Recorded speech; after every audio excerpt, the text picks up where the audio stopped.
So today's topic is split in the Congress. Congress जो कि एक थी, कोई फैक्शंस नहीं थे, कहीं कुछ अलग नहीं था। 1967 के इलेक्शन के बाद इसमें स्प्लिट्स आ गए थे, डिवाइड हो गई थी, बट गई थी। तो हम यही पढ़ेंगे। We saw that after the 1967 elections, the Congress retained power at the center but with a reduced majority and lost power in many states. 1967 election, उसके बाद जो कांग्रेस पार्टी थी वो पावर में तो रही, मतलब सत्ता में तो रही, बट मेजोरिटी रिड्यूस की उन्होंने।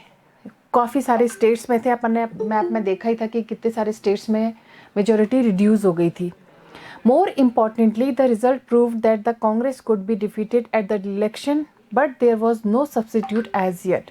सबसे इम्पॉर्टेंट चीज़ ये थी कि 1967 के इलेक्शन में रिजल्ट ने ये प्रूव कर दिया कि Congress could be defeated at the election.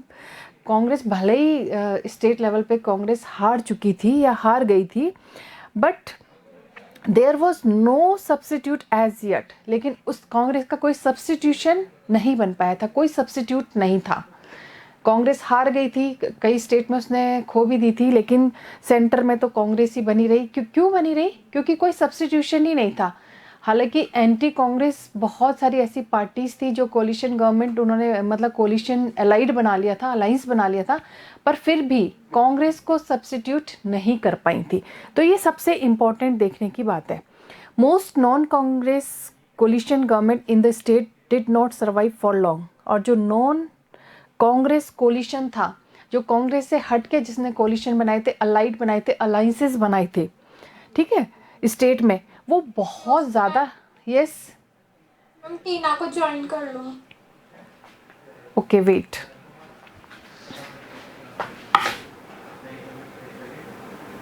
अपने आप प्ले कर लेंगे, अभी कैमरे के सामने बताना। Yes, I am repeating the topic. Tina, you just join the timely class ना। We are talking about the split in the Congress. Congress में जो स्प्लिट्स आ गए थे, डिवाइड हो गया था, डिवीज़न हो गया था, उसके बारे में बता रही थी। 1967 का जो इलेक्शन था, उसने कांग्रेस ने अपनी पावर को रिटेन तो कर लिया सेंटर में, लेकिन मेजोरिटी उसने बहुत सारी मेजोरिटी लूज़ कर दी थी ज़्यादातर स्टेट्स में। अपन ने पढ़ा था मैप में कि कैसे स्टेट्स में मेजोरिटी लूज़ कर दी थी। सबसे इम्पोर्टेंट ये था कि जो रिज़ल्ट आया उसने ये प्रूव कर दिया कि कांग्रेस कुड बी डिफीटेड। हालांकि कांग्रेस हार गई थी बहुत सारे स्टेट्स में, पर फिर भी उसका कोई सब्स्टिट्यूशन नहीं था।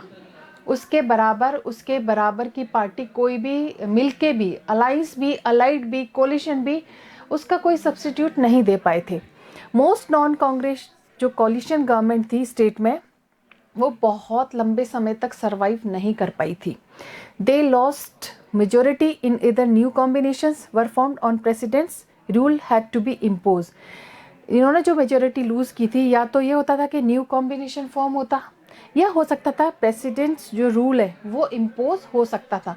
इन दो, अगर कांग्रेस भी मेजोरिटी में नहीं आती तो क्या होता, या तो न्यू कॉम्बिनेशन बनता, हालांकि सेंटर में कांग्रेस आ गई थी, लेकिन या तो न्यू कॉम्बिनेशन बनता या प्रेसिडेंट्स रूल इम्पोज होता अगर कांग्रेस नहीं आती तो।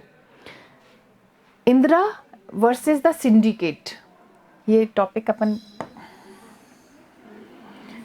हाँ, सिंडिकेट का मतलब है कि जो सीनियर लीडर्स थे, पॉलिटिकल लीडर्स जो ओल्ड, बहुत पहले से जो पार्टीज़ में थे, तो उनके बीच और इंदिरा गांधी के बीच की चीज़ें अभी हम डिस्कस करेंगे।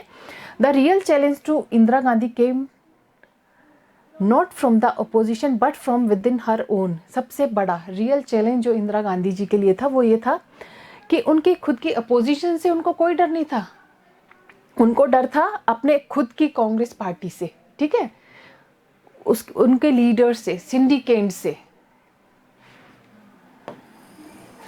अब यहाँ पे सिंडिकेट का मतलब बिल्कुल क्लियर हो रहा है, मैं समझा रही हूँ।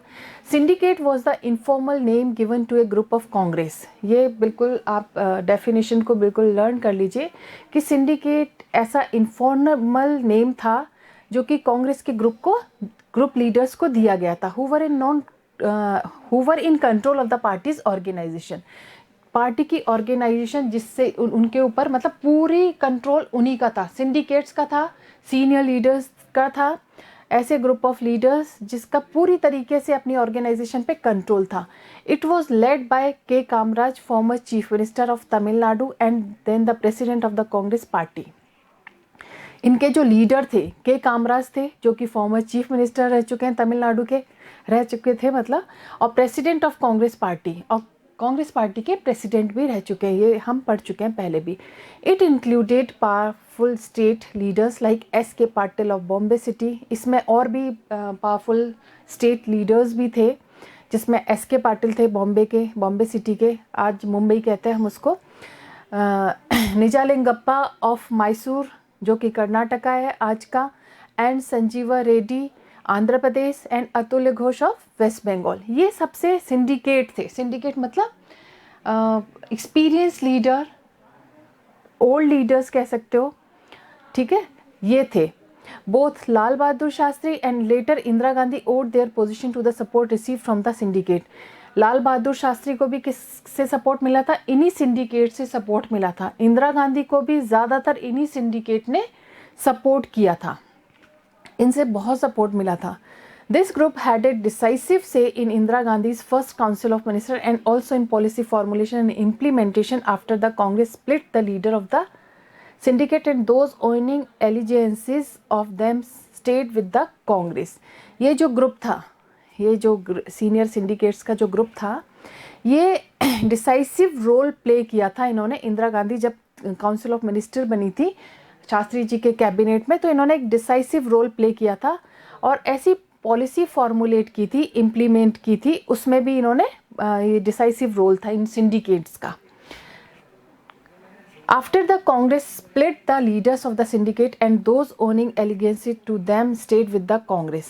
अब कांग्रेस जब स्प्लिट हुई तो लीडर्स, जो सिंडिकेट लीडर्स थे और जो जिनकी निष्ठा थी कांग्रेस में, एलिगेंसीज होती है निष्ठा मतलब विश्वास जिसे कह सकते हैं, कांग्रेस के साथ था. तो टू स्प्लिट हो गई, एक तो सिंडिकेट्स अलग हो गए और जिनका कांग्रेस में विश्वास था ओरिजिनली जो. Since it was Indira Gandhi's Congress, ये इंदिरा गांधी की कांग्रेस कहलाई, that won the test of popularity, जिसने कि टेस्ट ऑफ पॉपुलरिटी में वन मोरारजी देसाई के अगेंस्ट सबसे ज़्यादा वोट गेन किए थे.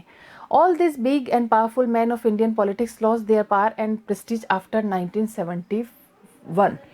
ये जितने भी बिग एंड पावरफुल मैन थे इंडियन पॉलिटिक्स के, जितने भी पावरफुल शक्तिशाली थे, इन्होंने धीरे धीरे अपनी पावर और प्रेस्टीज को खो दिया आफ्टर 1971. सिंडिकेट क्लियर हो गया? क्वेश्चन? हाँ. अब इंदिरा गांधी को क्या करना था? She had to deal with the syndicate, a group of powerful and influential leader from within the Congress. अब इंदिरा गांधी को डील करना था उन सिंडिकेट से जो बहुत पावरफुल और इन्फ्लुएंशियल लीडर थे कांग्रेस में, बहुत इन्फ्लुएंसिव थे और बहुत पावरफुल भी थे. अब इंदिरा गांधी को इनके साथ डीलिंग थी इनकी. The syndicate had played a role in the installation of Indira Gandhi as the prime minister by ensuring her election as the leader of the parliamentary party. अब आप देखिएगा, अगर आप इंदिरा गांधी को सबसे ज़्यादा सपोर्ट किया था इन्हीं सिंडिकेट ने, है ना, इन्हीं ने बहुत इंपॉर्टेंट रोल प्ले किया था इंदिरा गांधी को इंस्टॉल कराने में, मतलब लीडरशिप में, और प्राइम मिनिस्टर जो भी बनी इन्हीं की वजह से बनी थी. जो मोरारजी देसाई और इंदिरा गांधी के बीच जो इलेक्शन हुए थे, वोटिंग हुई थी, उसमें इंदिरा गांधी इन्हीं की हेल्प से, इन्हीं की सपोर्ट से विन करी, मतलब उनको विनर डिक्लेयर हुई थी और वो प्राइम मिनिस्टर बनी थी. These leaders expected Indira Gandhi to follow their advice. अब इन लीडर्स ने इंदिरा गांधी को सपोर्ट क्यों किया? क्योंकि इंदिरा गांधी थी इनएक्सपीरियंस. इनको लगा कि सारे डिसीजन हमारे पे डिपेंडेंट रहेंगी, इंदिरा गांधी हमसे ही पूछ के होगा, पार्टी पॉलिटिक्स जो भी होगी हमसे ही होगा. तो ये लीडर्स बहुत एक्सपेक्ट कर रहे थे कि इंदिरा गांधी सिर्फ इनको फॉलो करेगी, लेकिन इंदिरा गांधी बहुत डिप्लोमेटिक थी, बहुत एफिशिएंट लीडर आप कह सकते हो वो थी. Gradually however Indira Gandhi attempted to assert her position within the government and the party. Indira Gandhi ने क्या किया? खुद ही अपनी पोजीशन को असर्ट मतलब बनाए रखा, गवर्नमेंट में भी और पार्टी में भी, बिना किसी हेल्प के. उन्होंने अपनी तरफ से सेल्फ एफर्ट से अपनी पार्टी में अपनी पोजीशन को बनाए रखा, ना केवल गवर्नमेंट में बल्कि पार्टी में भी। She chose her trusted group of advisers from outside the party. अब उन्होंने क्या किया, अपने ऐसे ट्रस्टेड ग्रुप को पार्टी के बाहर ढूंढा, आउटसाइड द पार्टी। उन्होंने ऐसा ग्रुप तैयार कर लिया जो जिन पे वो ट्रस्ट कर सकती थी। Slowly and carefully she sideline the syndicate. और धीरे धीरे उन्होंने क्या किया, जो सिंडिकेट जिनकी हेल्प से वो प्राइम मिनिस्टर बनी, लोकसभा में लीडर बनी, उन्होंने इनको साइड लाइन कर दिया। इन्हीं सिंडिकेट को धीरे धीरे ग्रेजुअली, बहुत सडनली नहीं किया ये सब, बहुत ग्रेजुअली और स्लोली इनको साइड लाइन कर दिया, इन सिंडिकेट्स को। इंदिरा गांधी दस फेस 2 चैलेंज। अब इंदिरा गांधी को दो चैलेंजेस फेस करने पड़े थे। मैं बता देती हूँ, ये क्वेश्चन इम्पॉर्टेंट है। अगर मैं बोल रही हूँ इम्पॉर्टेंट है तो आपको अंडरलाइन कर लेना है। वो 2 चैलेंजेस फेस किए थे। She needed to build her independence from the syndicate. She also needed to work towards regaining the ground that the Congress had lost in the 1967 election. 2 challenges थे। एक तो पहला चैलेंज तो ये था कि उसको ज़रूरत थी खुद की इंडिपेंडेंस की। वो नहीं चाहती थी कि किसी की हेल्प से चले, किसी की असिस्टेंस से चले या कोई उनको हेल्प करे। उनको ज़रूरत थी कि खुद इंडिपेंडेंट डिसीजन लें, इंडिपेंडेंटली वर्क करें बिना किसी इंटरफेरेंस के। कोई सिंडिकेट के इंटरफेरेंस उनको नहीं चाहिए था। तो ये फर्स्ट चैलेंज था। दूसरा ये था कि वो अपने जो कांग्रेस पार्टी ने अपना 1967 इलेक्शन में जो अपने बहुत सारे स्टेट असेंबलीज़ में इलेक्शंस मतलब कांग्रेस की सीट्स चली गई थी, उनको रिगेन करना, उनको वापस लाना, ये इंदिरा गांधी के 2 चैलेंजेस थे जो इन्होंने फेस कर रहे थे और इन्होंने इस पर वर्क भी किया। अपन आगे पढ़ेंगे कि किस तरीके से इंदिरा गांधी ये सब कर पाई। Indira Gandhi adopted a very bold strategy. इसके लिए इंदिरा गांधी ने एक बहुत बोल्ड स्ट्रैटेजी अडॉप्ट की, ऐसी प्लानिंग की। She converted a simple power struggle into an ideological. अब उन्होंने क्या किया, इंदिरा गांधी ने जो सिंपल पावर स्ट्रगल को किसमें, आइडियोलॉजिकल स्ट्रगल में चेंज कर दिया। मतलब आइडियोलॉजी बेसिस पे उन्होंने ये कन्वर्जन किया। एक तो होता है कि चलो ठीक है सिंपल पावर, अपनी पावर दिखाना, नहीं, उन्होंने आइडियोलॉजी के बेसिस पे ये कन्वर्जन किया। She launched a series of initiative to give the government policy a left orientation. उन्होंने एक सीरीज ऑफ ऐसे इनिशिएटिव्स लिए, ऐसे सीरीज ऑफ इनिशिएटिव, एक या दो नहीं, सीरीज ऑफ इनिशिएटिव्स लेने से गवर्नमेंट पॉलिसी में जो गवर्नमेंट पॉलिसी थी वो लेफ्ट ओरिएंटेशन तक रही। मतलब लेफ्ट ओरिएंटेशन में चेंज हो गई। लेफ्ट राइट में पहले पढ़ा चुके हैं आपको, 2nd या 3rd चैप्टर में। She got the Congress Working Committee to adopt a 10 points program in May 1967. उसने कांग्रेस वर्किंग कमेटी में 10 पॉइंट प्रोग्राम मई 1967 में अडॉप्ट किए। 10 ऐसे प्रोग्राम थे जो उन्होंने इम्प्लीमेंट करने थे, जो उन्होंने लागू करने थे इन 2 चैलेंजेस को देखते हुए। This program included social control of banks. सबसे जो प्रोग्राम सबसे इम्पॉर्टेंट था, जिसमें था कि सोशल बैंक्स पे सोशल कंट्रोल रखना। दूसरा था नेशनलाइज्ड ऑफ, ये इम्पॉर्टेंट है, इसको देख लीजिए, social control of banks, nationalisation of general insurance. जो जनरल इंश्योरेंस था वो पहले स्टेट लेवल पे होता था, अब उसको नेशनलाइज कर दिया। इस 10 प्रोग्राम की लिस्ट का था ये। Ceiling on urban property and income, urban property को सील करना,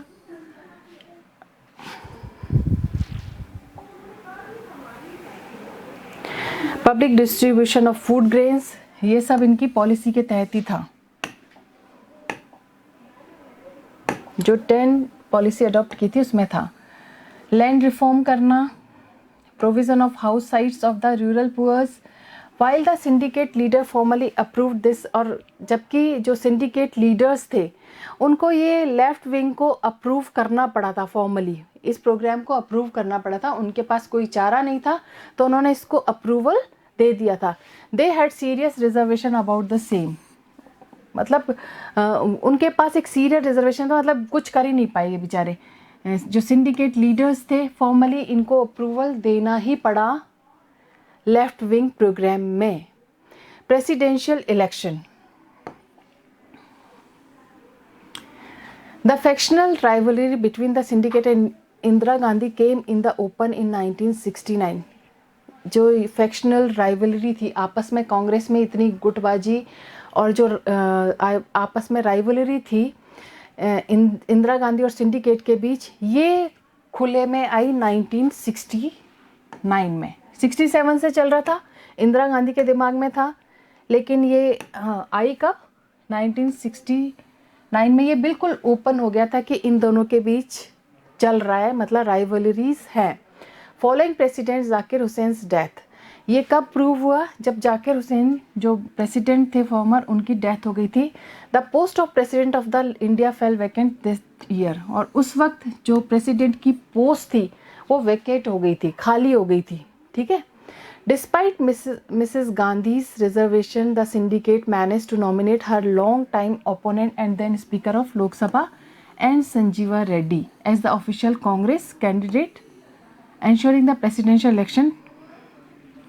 चलो पहले मैं कहते, despite Mrs Gandhi's reservation, Mrs Gandhi के रिजर्वेशन के बावजूद भी जो सिंडिकेट थे उन्होंने नॉमिनेट कर दिया अपना ही, जो इंदिरा गांधी का ओपोनेंट था उन्होंने प्रेसिडेंट के लिए नॉमिनेट कर दिया, वो था संजीव रेड्डी को। संजीवा रेड्डी जिसको अपन कहते हैं, स्पीकर थे, लोकसभा के स्पीकर रहे थे, इनको एज कैंडिडेट इन्होंने खड़ा कर दिया इंदिरा गांधी के विरुद्ध, मर्जी के विरुद्ध। इंदिरा गांधी खुद नहीं खड़े होने वाली थी, उनकी मर्जी के विरुद्ध इसको सिंडिकेट लीडर्स ने इनको प्रेसिडेंशियल इलेक्शन में एंश्योर किया, खड़ा कर दिया। Indira Gandhi retaliated by encouraging the then vice president. Indira Gandhi ने इसके जवाब में किसको एनकरेज किया, वाइस प्रेसिडेंट को, जो थे वीवी गिरी, ठीक है, to file his nomination as an independent candidate. अब कांग्रेस से तो खड़े हो गए थे संजीवा रेड्डी। अब इंदिरा गांधी ने क्या डिप्लोमेटिकली ये चाल खेली, उन्होंने जो वाइस प्रेसिडेंट थे वीवी गिरी, उनका नॉमिनेशन फाइल करवा दिया इंडिपेंडेंट कैंडिडेट के रूप में, ठीक है। She also announce several big and popular policy measures like the nationalization of 14 leading private banks and the abolition of privy purse मैं बताऊंगी, आगे आएगा, और the special privilege given to former princes। अब इंदिरा गांधी ने ये तो कर ही दिया, इनके सिंडिकेट के अगेंस्ट वीवी गिरी को इन्होंने खड़ा कर दिया था, नॉमिनेशन फाइल करवा दिया था, और उन्होंने बहुत सारे big and popular policy measures को भी अनाउंस कर दिया उसी वक्त, जिसमें nationalisation of 14 leading private banks थे, जो 14 प्राइवेट बैंक थे उनको नेशनलाइज कर दिया गया था, और प्रिवी जो पर्स है ये मैं बताऊंगी, आगे आएगा, इसको अबोलिश किया था। Special privilege given to former princes, इसमें प्रिवी पर्स क्या है, इसमें जो फॉर्मर प्रिंसेस थे प्रिंसली स्टेट्स के, उनको स्पेशल प्रिविलेज दिया गया था, इसको एबोलिश कर दिया था, इसको हटा दिया गया था। Morarji Desai was the deputy prime minister and finance minister. Morarji Desai जो डेप्यूटी प्राइम मिनिस्टर थे, फाइनेंस मिनिस्टर थे।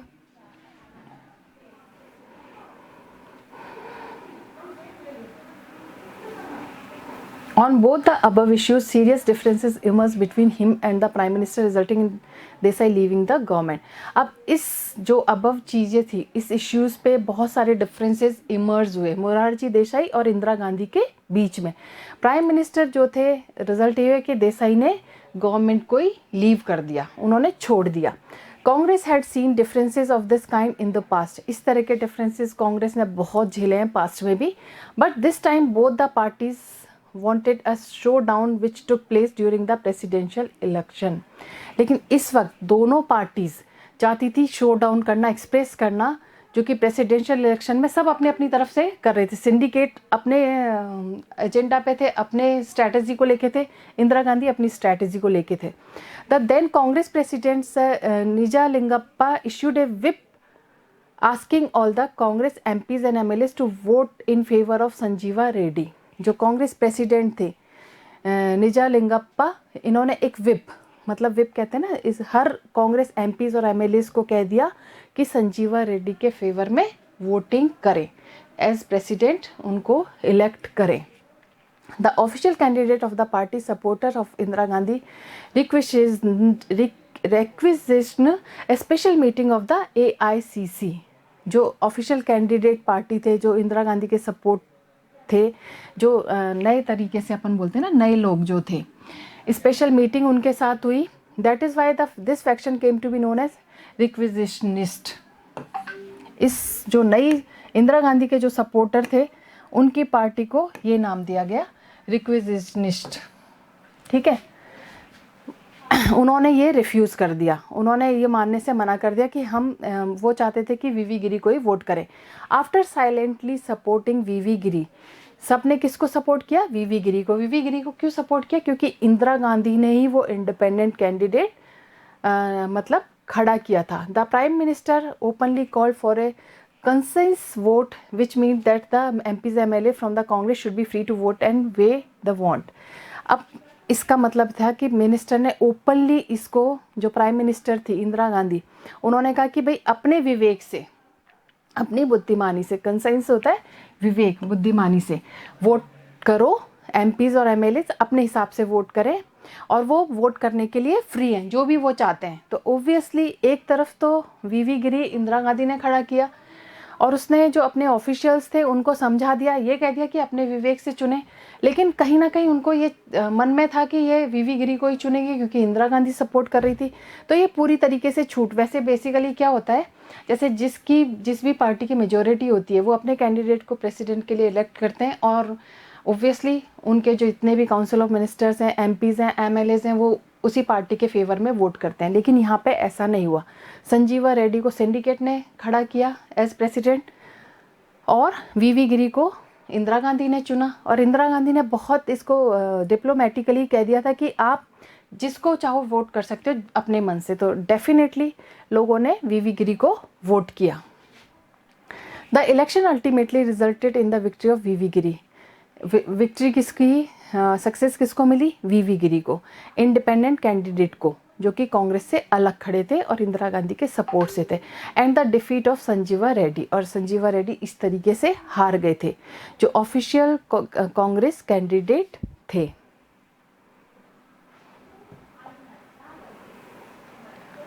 The defeat of the official Congress candidate formalized the split in the party. जो defeat जो official कांग्रेस कैंडिडेट थे उन्होंने क्या किया? पार्टी को स्प्लिट कर दिया, कांग्रेस पार्टी से अपने आप को डिटैच कर लिया।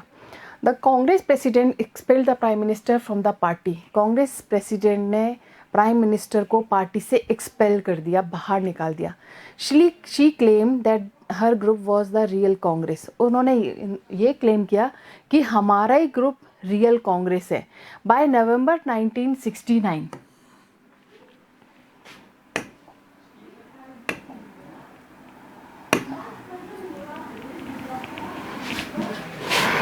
November 69 तक the Congress group led by syndicate came to be referred as Congress organisation and the group led by Indira Gandhi came to be called the Congress रिक्विजिशनिस्ट।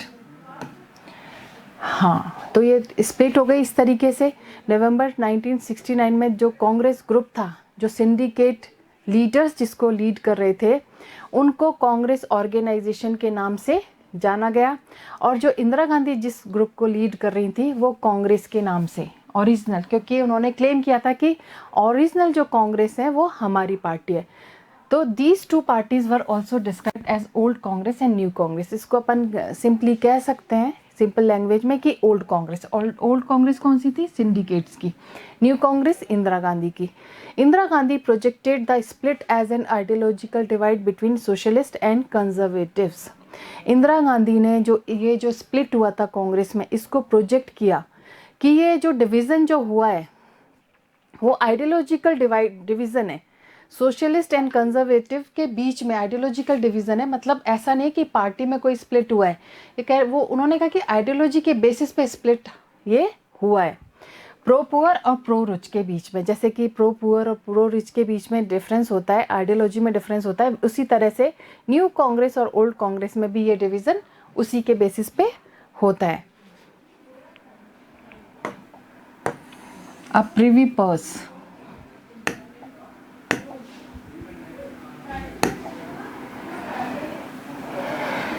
देखिए ये कई बार क्वेश्चन आ जाता है, what do you understand by privy purse.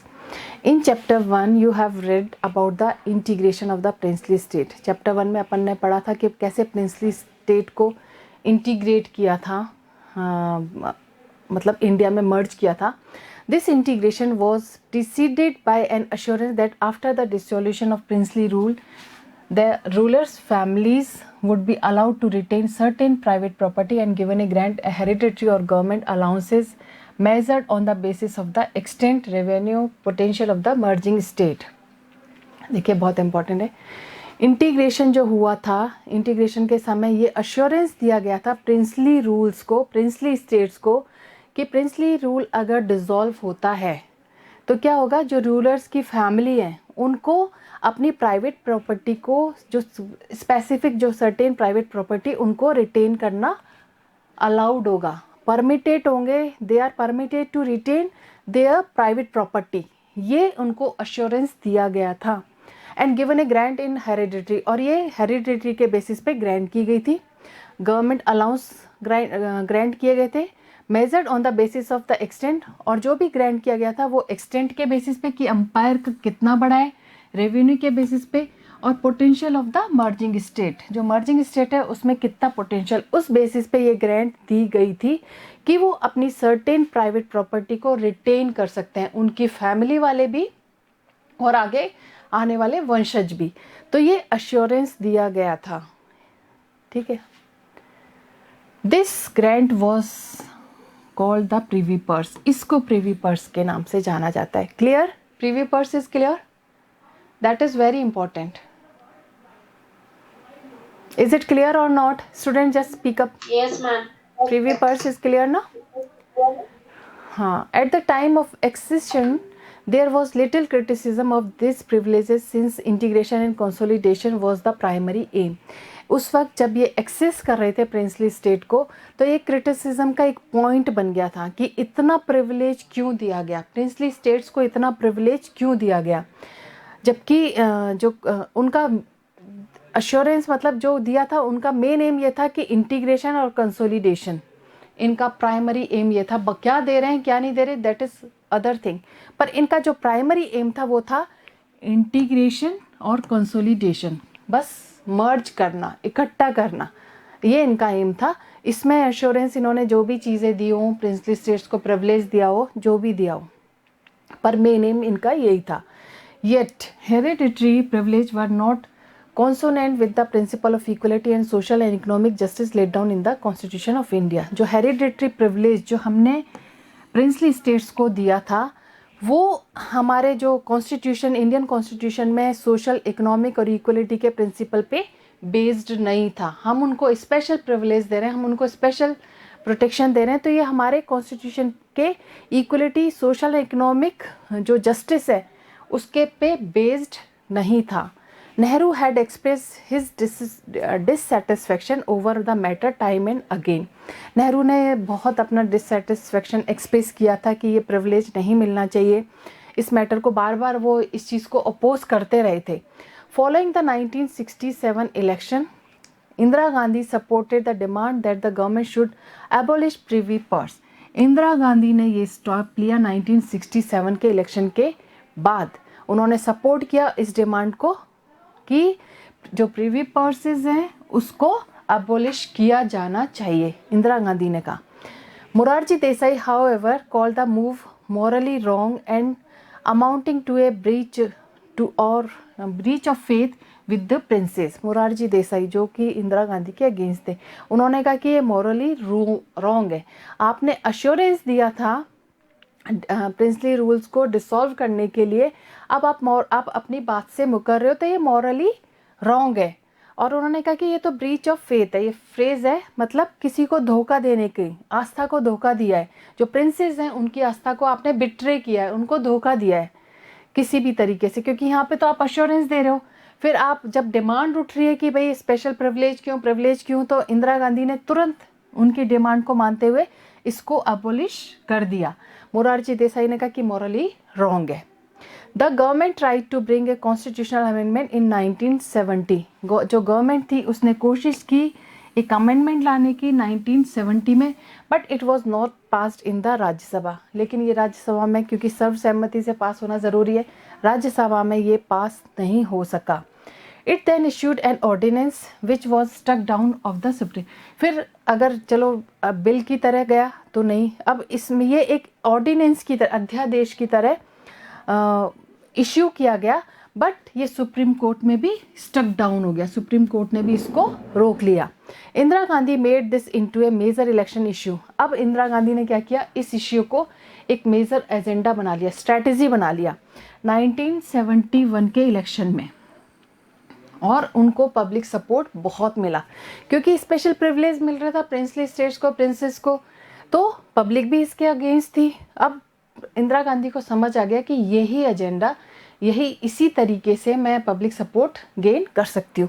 तो उन्होंने 1971 के इलेक्शन में इस इश्यू को अपना एक पॉइंट बना लिया, सपोर्ट मतलब पब्लिक सपोर्ट के लिए उन्होंने एक पॉइंट रख लिया कि ये एबॉलिश होना ही चाहिए। Following it's massive victory in the, इसके वजह से क्या 1971 में इलेक्शन बहुत मैसिव विक्ट्री हुई इंदिरा गांधी की।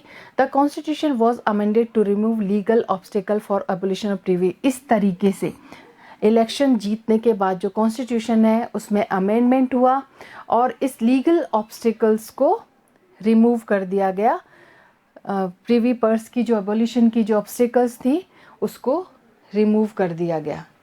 तो ये क्लियर हो गया। Next topic will continue tomorrow. If you have, is it understood? We'll study the 1971 election and restoration of Congress. Indira Gandhi ने 71 में बहुत ग्रेट विक्ट्री के साथ साथ अपनी कांग्रेस को भी रिस्टोर किया था। ये हम पढ़ेंगे day after tomorrow, may be tomorrow is holiday. Clear? Yes, ma'am.